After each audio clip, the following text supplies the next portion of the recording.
Hi, welcome back to Plastic Models by a Regular Dude and part number 4 of the Academy 1/35 scale M3A1 Stuart Light Tank.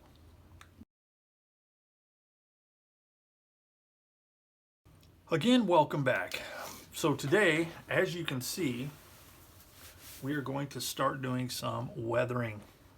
I left you with that cliffhanger at the end of the last episode, seeing if anybody could guess what was coming up. And if you guessed weathering, yes indeed, you were correct. That's what we're going to work on today. So you can see here, I've got a bunch of different stuff going on. What I am going to do is I'm going to do the weathering on this thing.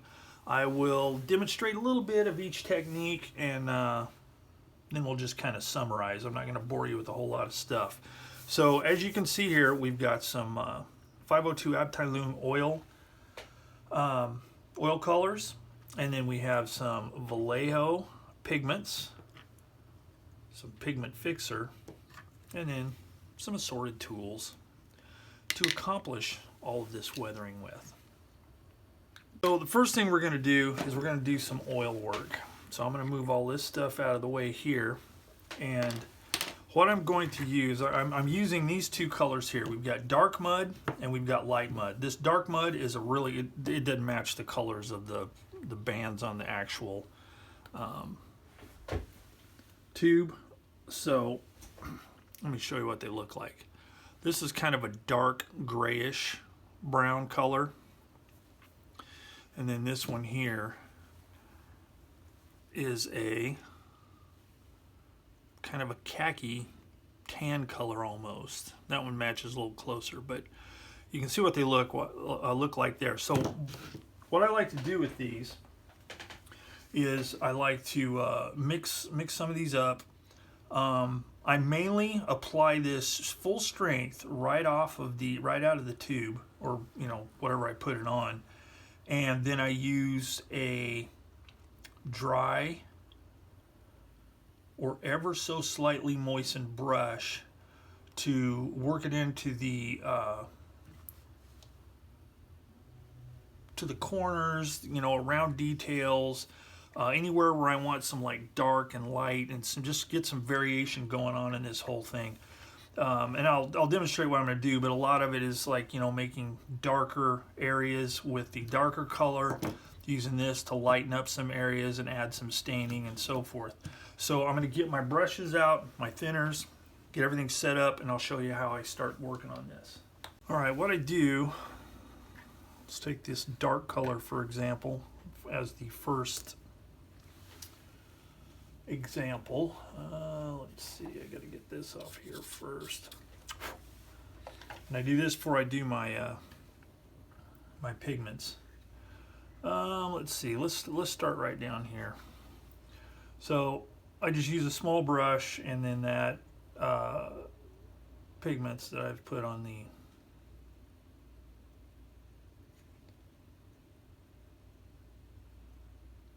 the card, and then I just take my brush and I just start working it in. Now it's like really dark, but I can work it around. And this is, I think they call these a filbert. This one's well used, but it's kind of a round tip brush. And just make sure it blends in and kind of feathers out along the edges, because you don't want it to just be a dark blob. Now, is this right? I have no idea. I just like the way it turns out, because weathering stuff, you can get all kinds of crazy, or not crazy at all. So I just darken that up some. I put a little bit up there. I don't know if I'm going to do that. But then same thing, I'll do it right here, just because I want that to just be kind of dark in there to start. So put some in there like that and just start working it in. Now if you get something that's stubborn and it looks like it's staining as opposed to blending in, you can use a very slight amount of thinner, but I would do that on a different brush, because you want to keep or at least I want to keep one dry. I keep saying you. It's like you guys may be looking at what I'm doing here and saying, you're flipping out of your mind, dude. And that's cool, because, you know, nobody said I was in my right mind. So let me show you a little bit more, like right here. This is where it's really gonna be where I want it to work like this. If that makes sense. That's a horrible sentence structure there, sorry. But, you know, I just want to shadow this up. And the nice thing is, you get too much, then you can bust out with the lighter color over top of it.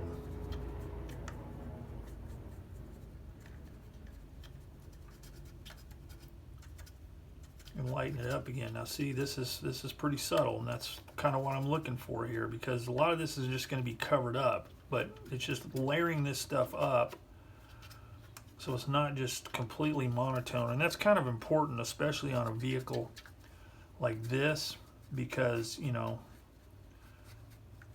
olive drab is like notorious for being kind of monotone if you're not careful, and that's why there's some people that don't like doing U.S. armor, or other countries that use, you know, olive drab or solid green colors.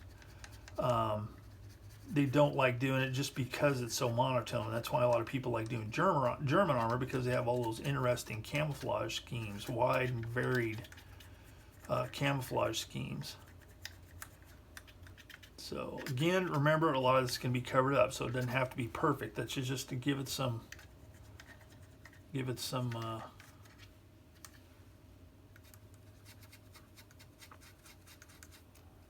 see, that's all messed up right there, but again, it's going to be covered up. But see, that just kind of broke it up a little bit. Now, you can see there's a little bit of a sheen when using these oils like this, but once we put the pigments on there, it's going to take care of that. And once I get done with the oil part, if I don't like the fact that there's so much shininess, and if it's going to be in a place where I'm not going to have as much dust, it's real simple. I just hit it with a flat coat, and that'll cover all that up. So I'm going to continue working on that, and I'll come back and talk a little bit about it, and then we'll move on to the next color. Okay, here's a quick look at one side compared to the other. I've done this down here, and some of this up here and in here. So,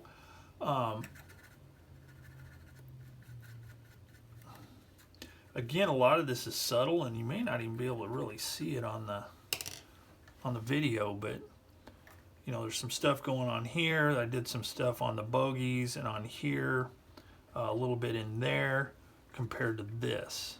This is just a little bit plainer. So what I'm trying to do is just kind of create some, I don't know, some, not really shadows, but discoloration and irregularities in the finish, so it doesn't just look so, again, monochromatic. So I'm going to finish all this up now with that color, and then we'll get on with the lighter color. Okay, you know, at a second glance here, I think since I'm going to be using a pretty dusty approach, I'm going to forego using the light mud on this particular version, because it is going to be so dusty. So I'm going to go ahead and move into the pigment part. Okay, I'm going to try and be brief, but here is a sample of the pigment. So basically what I did using this brush, I just sprinkled some all over here, not right there, and here. Then I use this to kind of push it around, get it into crevices, stuff like that, make it kind of look uneven. Then I tried two different approaches to fixing it to the model. Fixing it just means you're getting it to stick in a way where it doesn't come off quite so easily. So I've got two things here. I just saw a recommendation a week or two ago where somebody was using the X20A, which is the Tamiya alcohol-based thinner for their X and XF series of paints. And then we have the MIG Ammo pigment fixer. Now the difference is this is kind of an alcohol-based thing. This is an enamel-based thing, and it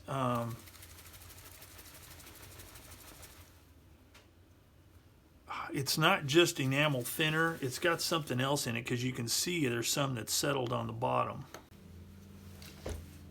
So looking at this stuff, I think it may be bad, but I've already used it and it seemed to work okay, so I think I'm going to go ahead and try and use it anyway. But I tried both. This one was the actual pigment fixer. This was the 820. Now, I applied the pigment and the fixers in the same way. Just on this one here, I used a dropper and just dropped it and let it seep through all of the simulated dust. And this, I just dropped it, you know, same size drops come out of this bottle. And this one didn't come out quite as nicely because what I do is once it's, you know, completely dried, then I use a brush and I just kind of wipe the excess loose stuff off, and this left weird chunks. Now that, I'm not saying that's bad, because that could be very helpful, especially in a, say, more of a European type thing. But since I'm doing more dust, this is what I want to do here, so I'll be using this. So basically what I do is I just take my brush and I dip it into the pigment, and then I just start tapping it on there like this. And you don't have to worry about getting full coverage because, you know, we're going to spread it around a bit.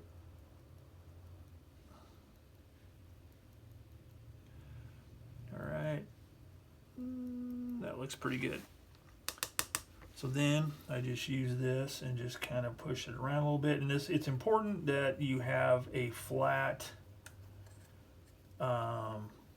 finish. This will not work very well on gloss. I'm not saying it can't work on gloss. It's just going to be a lot harder to get it to look and to manipulate it around and have it stay good. And if you have some glossy stuff showing through, you're going to be hating life, because you do not want to spray anything like a clear over top of this, because that dog ain't going to hunt, as they say. All right, so we got that. Then hopefully this pigment fixture's okay and it doesn't ruin my finish there. And then what I'm going to do is I'm going to drop it kind of in inconspicuous places. So sometimes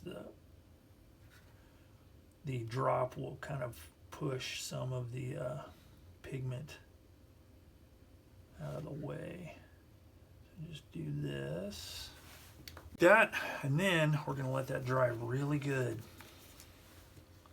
So when it dries, it will look just like it did when you put it on. Be nice and dry looking, and then you can do what you want to do next. So we're going to let that dry. So here's what it looks like after it's begun to dry. All right, once excuse me, once it dries, whoops, I take the same brush and I just kind of scrub it around a little bit like this, and what it does is eliminates that splotchiness that I don't want in this particular application.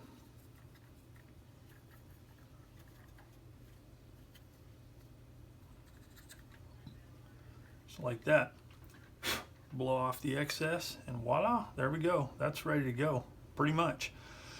So I'm going to do the same thing on the other side, on the back, on the lower front. I'm not going to, you know, do the same build up. I'm going to do a little bit of build up, a little bit of build up in corners and stuff like that, but it's not going to be the same as what I'm doing underneath here. It'll be a little bit lighter just because it's an upper surface. And then I'm going to do a little bit on the upper surfaces, and that's not going to take a whole lot because I just want it to road dust that's settled a little bit and don't want to get too crazy with it. Then once that is done, I can start thinking about doing some oil staining and stuff like that. I also need to do the running gear. I don't want to forget that. I've already done the drive sprockets, and I do them the exact same way. See, it leaves a nice deposit around the detail, so it looks like dust is accumulated. So just same thing, just kind of rub it around, get the excess off. We're good to go with those. Okay, so I've got the I've got the pigments done. So got all around the outside edges here, lower portions, and I pretty much stuck to the fenders and below because I wanted that to be more splotchy and more beat up. Whereas on the upper parts, I wanted to make it look a little more, not totally even, but a little bit more like a layer of dust has settled over the vehicle. And then I'll be doing some stuff, you know, to manipulate that afterwards. But what I'm using for that is I'm using, wow, why is the lid crooked? I'm using, what the heck? Ultimate Weather Wash. And it is a clay wash. It's acrylic based, you know, water based. Non-toxic, shake before use, blah, blah, blah. So I'm using sand and I'm using light dirt. And those are kind of the equivalents in the Vallejo pigments. And all I did was I mixed it together here to give me a similar color. And I've already started applying it on here, down here. Now normally I like to experiment a little bit before I commit, but this time I'm going for it. I'm just going to commit. So I'm putting it all over this thing, and you're probably thinking, what are you doing, you maniac? Well, if you're not familiar with clay washes, I'm going to show you how they work, and they're really kind of cool. Now hopefully this won't, I've only destroyed one model with using clay-based washes, and that was because I used, I think it was called dark dirt, and it is almost black. It's horrible. And it was a mess. I regretted it, and I pretty much ruined the model because I tried washing it off, and it was just really, it was olive drab. It was a Sherman, as a matter of fact, and it was just, it was a wreck. It was a total write-off. Kind of like the gliders in A Bridge Too Far. Land in that boggy area.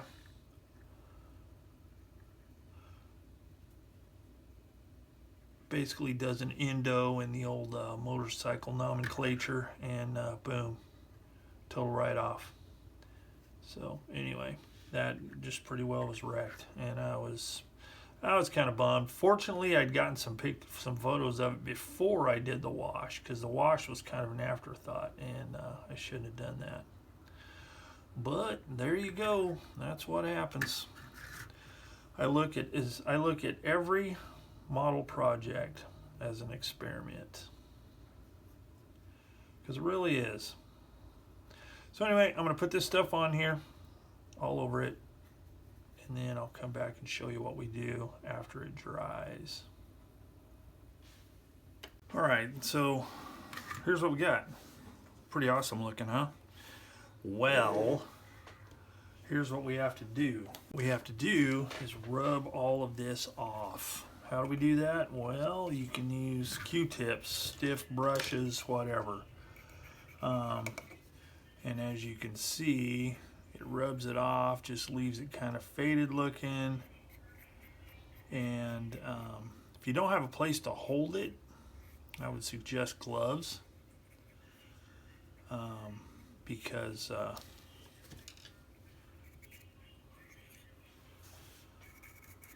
your finger oils will mess it up. Okay, see? It just kind of scrapes it all off, leaves it in the detail, nooks and crannies, all that kind of thing. Different types of brushes are going to do different things. See that?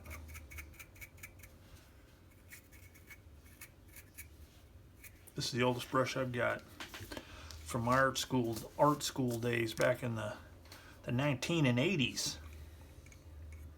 Crazy, eh? Okay, so that's what I'm going to do.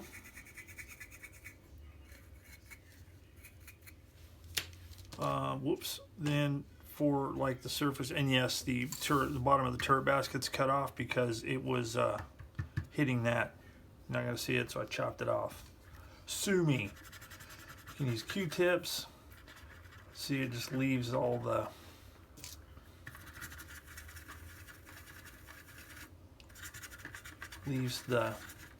simulated dust. And different things are going to do different. It's going to have a different effect on the surface. See, this makes it look a little splotchier. This is a little dustier. So what you can do is like knock all this stuff off of here. Then where crew would be crawling up to get into the vehicle, you can burnish it down more to get it more down to the quote-unquote painted metal surface, just to add some variation in it. So I'm going to work on this, and we'll come back and take a look. Okay, I'm getting ready to do the tracks here. I figure I better talk about what I did before I put this stuff on it, because I'm using the same mixture on here. What I did is I used tire black, Vallejo Model Air tire black, sprayed the inside and outside, the whole thing. They were already primed. And once that dried, I took Vallejo Model Air Rust and sprayed the end connectors and the guide horn teeth, or the guide teeth, the end connector, teeth here. And I did that, and then I went back again and just hit it with the rubber black again. And I wasn't real precise about it because, like I always say, it's used to doing a whole bunch of really dandy paint work if you're just going to go over it with weathering materials anyway. Now, if I was not, because I have in the past sprayed this stuff, masked off the track pads, and sprayed the end connectors and stuff. It's just in this case, because I'm doing it so dusty, it's not really necessary. So then I'm taking this, putting over top of it, and then I will rub that off just like I did everything else. All right, here we are. So right now, whoops, is my light on? There we go. So right now it looks just a little bit too blown out, too washed out, too much. There's too much on there. So if that happens, it's quite not too bad, not too hard of a fix. I've already started working on this, and you can tell that it's a little bit less pronounced. Basically, it's just a matter of taking a Q-tip, cotton bud, whatever you people in the world call them, and just basically wash it off. And while you're washing it off, you can control how it is being left on the surface. Use the dry end to keep any little puddle marks from showing. And see, it's not as stark now. And the nice thing is, doing this, it will leave deposits in the detail where dust and crud would accumulate. But you can see it builds up on there quite a bit. That tells you how much of this stuff is left behind. Now, depending on the surface of your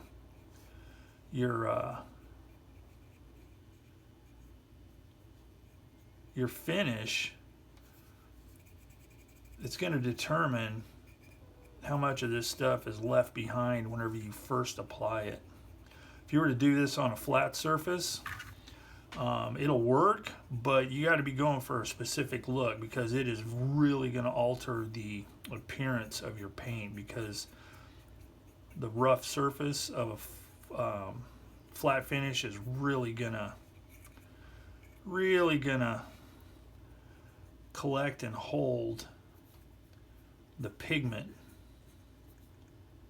in this clay wash. So now notice that, now obviously rain is not that big a deal out in the desert, but I am doing it in a way that makes sense. I'm streaking it up and down instead of just you know, all over the place. Now the top, not so much, because, you know, it's a flat surface and it's not gonna streak, so to speak. But I'll just do a little bit at a time, make sure I'm blending it with the dry side of the brush, or the Q-tip.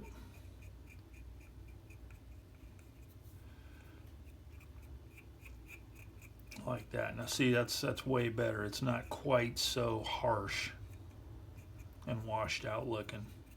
And I say washed out in a color sense, not, you know, washed out from water. All right, so see, that looks a lot better. So I'm going to do that on the rest of the vehicle, and then we'll come back.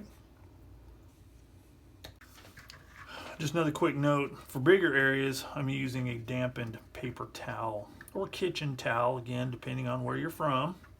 Everybody's got their own names for things around this world. Kind of crazy. We should all speak one language, I gotta say. Yes, sirree. Unity in language. And that language should be Gaelic. Is that right? Gaelic? Irish?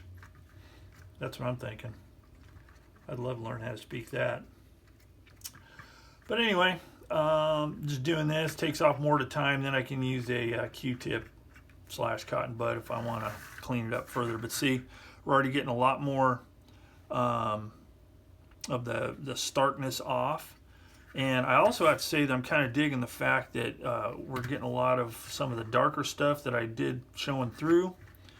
And I must say that I'm kind of stoked with the way this is rolling out so far. So I think I'll finish all this up.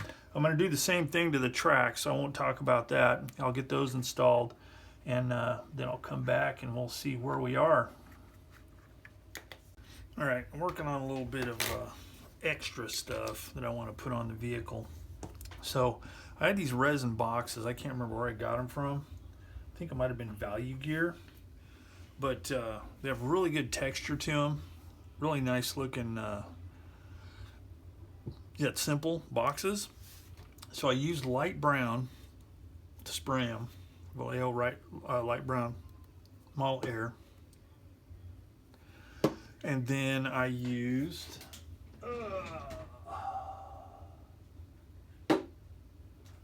streaking grime for DAK, which is kind of a gray. It's a grayish, almost green cast, and looks like this. So then once I did that and let that dry, then I just used a Q-tip, wipe the excess off, and there's enough wood grain effect to this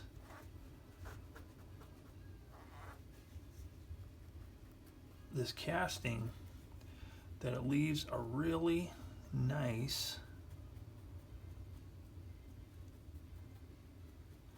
kind of an old wood look, weathered wood. Let's call it weathered wood. But looks really good. I like the way it turned out. Super simple, super easy. Not a whole lot of confounded steps. Boom, ready to go. Also had some other stuff painted up, some various tarps and stuff like that.